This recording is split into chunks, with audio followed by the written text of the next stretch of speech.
Déçu, il a presque provoqué un incident diplomatique entre la France et l'Égypte. Effectivement, Serge Puyot, la momie de Ramsès II est conservée aujourd'hui au musée du Caire, mais la nouvelle a fait bondir les spécialistes, même si certains n'y croient pas tout à fait. Ainsi, l'égyptologue Violaine Van Oyek, qui a beaucoup de mal à imaginer qu'on ait pu faire du trafic de cheveux à partir d'une momie très déplumée.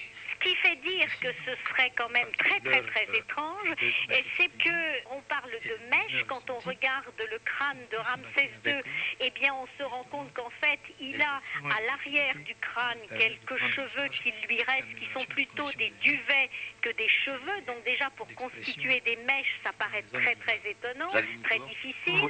Et puis surtout on se demande comment ce scientifique qui travaillait donc à Grenoble en 1976 aurait pu dérober ces mèches. Je l'imagine mal en train de couper des mèches sur la momie de Ramsès, et à la rigueur, ce qui aurait pu arriver, c'est qu'il ait quelques duvets qui soient tombés lors de l'analyse sur sa blouse, vous voyez, et à ce moment-là, on peut récupérer un cheveu ou deux, ce qui est quand même très étonnant, mais pourquoi pas, mais certainement pas des mèches de cheveux, donc ça a l'air quand même d'un gag. L'égyptologue Violaine Van Oyek avec Jérôme Florin, et on va sans doute continuer dans les heures qui viennent à couper en quatre les cheveux de Ramsès II.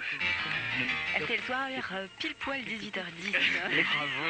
Bravo. Dans un instant, la politique.